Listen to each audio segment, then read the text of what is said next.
उत्तराखंड में सरकार के द्वारा आयोजित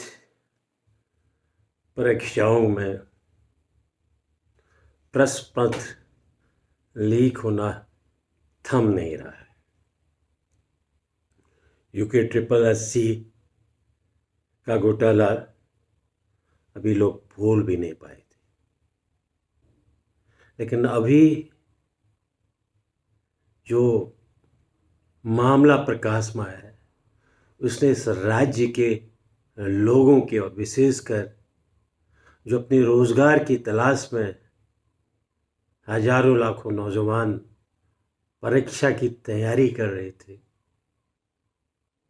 उनके विश्वास को पूरी तरह से ध्वस्त कर दिया, चकनाचूर कर दिया। जिस सरकार ने कहा था कि UPSC की परीक्षाओं को निरस्त करके भ्रष्टाचार पर लगाम लगाएंगे, नकल पर लगाम लगाएंगे, और उसने विश्वास किया था कि राज्य के लोक सेवा आयोग पर और तमाम वो परीक्षाएं जो अधिनियम चयन आयोग के अधीन भी थी, उनकी जिम्मेदारी भी उत्तराखंड लोक आयोग को दे दी गई। और अब पटवारी भर्ती परीक्षा के पेपर लीक के मामले के उजागर होने के बाद, गिरफ्तारी होने के बाद लोगों का विश्वास एक ऐसी संस्था से टूटा है जिसकी जिम्मेदारी इस राज्य के अंदर, राज्य की जो ब्यूरोक्रेसी है, जो नौकरशाही आने वाले भविष्य की, जिसके बुनियाद पर राज्य की जनता को न्याय मिलेगा, प्रशासनिक सेवा मिलेगी, एक स्वच्छ प्रशासन मिलेगा, उसका आधार हमारे राज्य के उत्तराखंड लोक सेवा आयोग ही वो विश्वास की सबसे बड़ी प्रतिमूर्ति थी। संविधान में भी केंद्रीय लोक सेवा आयोग के साथ राज्य के लोक सेवा आयोग को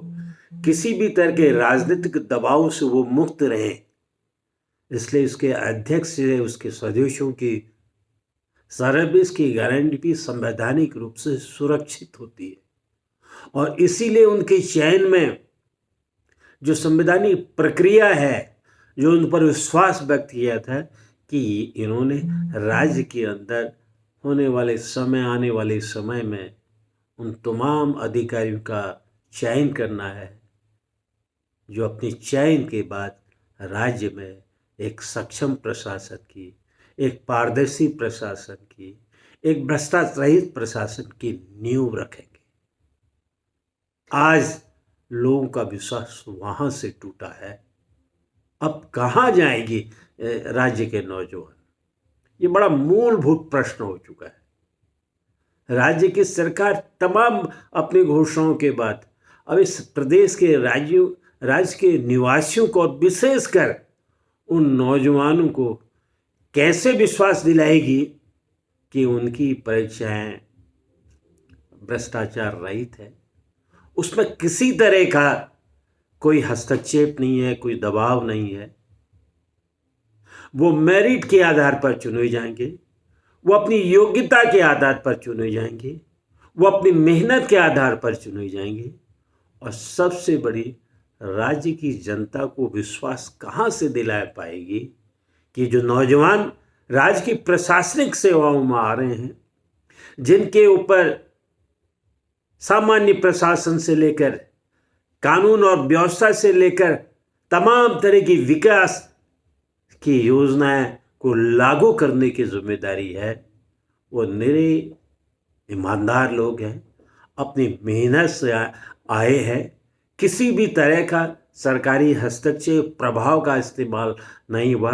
वो राज्य को एक सक्षम प्रशासन देंगे। इसने राज्य के उस जनता के उस विश्वास को भी तोड़ दिया है कि जो हमारे आने वाले अधिकारी हैं। इसलिए उत्तराखंड लोक सेवा आयोग जो अपनी पहली परीक्षा में ही फेल हो गया कि जब उस पर राज्य के लोगों ने विश्वास किया था कि जो अधीनस्थ चयन आयोग में जो भ्रष्टाचार हुआ है, जो हरामखोरी हुई, अपराधीकरण हुआ है, उससे राज्य की जनता को, राज्य के नौजवानों को, बेरोजगार नौजवानों को हमारा राज्य सेवा आयोग मुक्त करेगा और विश्वास के साथ इस प्रदेश के नौजवान मेहनत करेंगे, अपनी ईमानदारी से राज्य की प्रशासनिक सेवाओं के विभिन्न विभागों में चयनित होंगे और राज्य की जनता को एक ईमानदार प्रशासन देंगे। उस विश्वास को उत्तराखंड लोक सेवा आयोग के तंत्र ने, जबकि उनके पास एक बड़ी जिम्मेदारी दी गई थी, पिछला उदाहरण दे करके,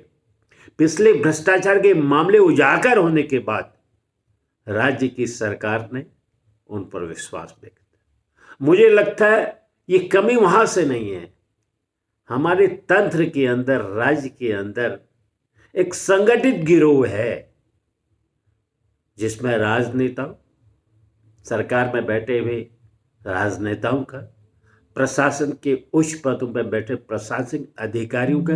इन दोनों की मिलीभगत से ही परीक्षा, इस तरह की गोपनीय परीक्षाओं को में भेद किया जा सकता एक षड्यंत्र है। और जैसे ही उत्तराखंड अधीनस्थ चयन आयोग को मामला उजागर आया था, तमाम बेरोजगार संगठन के लोगों ने, आंदोलनकारियों ने, विभिन्न राजनीतिक दलों ने, जिसमें कांग्रेस पार्टी है, हमारे विधायकों ने विधानसभा से लेकर सड़क तक इस बात की मांग की थी, इसकी जांच उच्च स्तरीय होनी चाहिए। इसके साथ देश की जो क्रिमिनल इन्वेस्टिगेशन का सबसे बड़ा तंत्र सीबीआई के द्वारा होनी चाहिए। सिर्फ सीबीआई के द्वारा नहीं होनी चाहिए, वो उच्च न्यायालय के अधीनस्थ, उसके दिशा निर्देश में, उसके सुपरविजन में से एक टाइम फ्रेम के अंदर होनी चाहिए, जिससे कि वो उस नेक्सस को उजागर किया जा सके जो बड़े नौकरशाह और बड़े राजनीतिक हैं, इस सारे मामले में जिनके हाथ लगे हैं, बंधे हैं, उनके ऊपर कार्रवाई हो सकती। लेकिन राज्य की सरकार ने एक हाकिम सिंह को पकड़कर उस तमाम अपराधियों को पीछे छुपा दिया और राज्य की पुलिस ने भी कह दिया कि हमने सबसे बड़े अपराधी को पकड़ लिया। अब राज्य में इस तरह की भ्रष्टाचार की कोई गुंजाइश नहीं है। उस समय भी सरकार ने कहा था कि हम नकल के खिलाफ एक सख्त कानून लाएंगे। विधानसभा का सत्र चले गया, कोई सख्त कानून नहीं है। आज फिर राज्य की कैबिनेट ने फिर कहा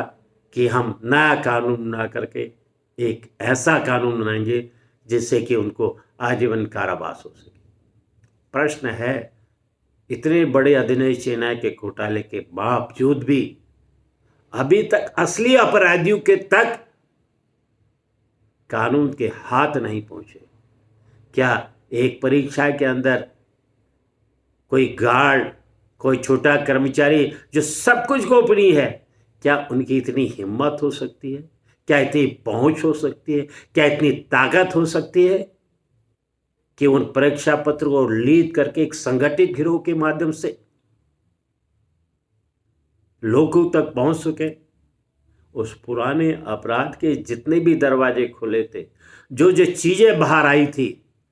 अगर राज्य की सरकार राज्य की जनता के प्रति, विशेषकर बेरोजगार नौजवानों के प्रति संवेदनशील होती, तो उस पूरे मामले की जांच जो पूरा प्रदेश कर रहा था, जहाँ के नौजवान कर रहे थे, बेरोजगार संगठन कर रहे थे, राजनीतिक दल कर रहे थे, कांग्रेस पार्टी कर रहे थे, विधानसभा के विभिन्न विधायक गण कर रहे थे, कि उसकी उच्च स्तरीय जांच होती,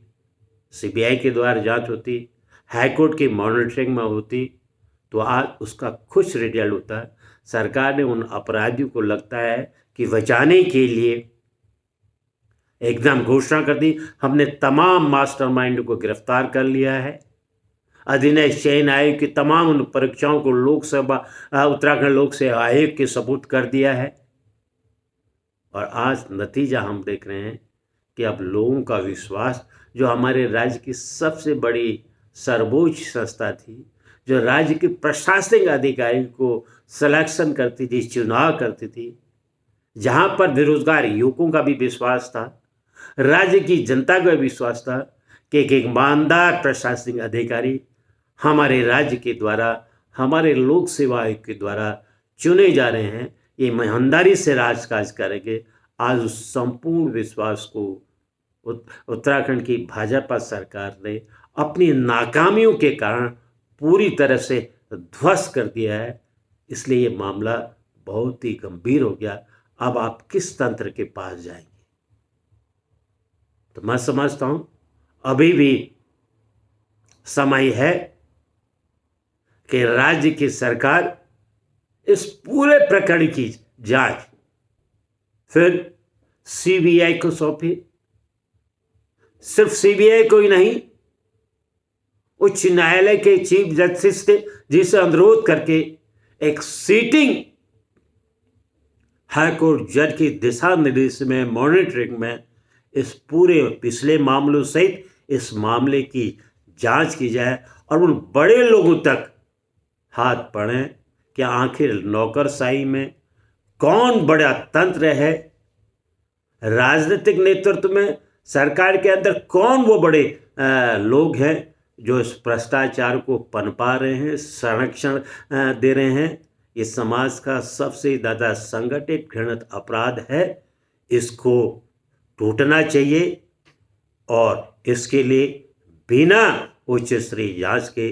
कार्य संभव नहीं है। मैं समझता हूँ राज्य की जनता भी इस ओर सोचेगी और अब तो एक बड़े व्यापक आंदोलन की भी आवश्यकता होगी। जय हिंद, जय भारत।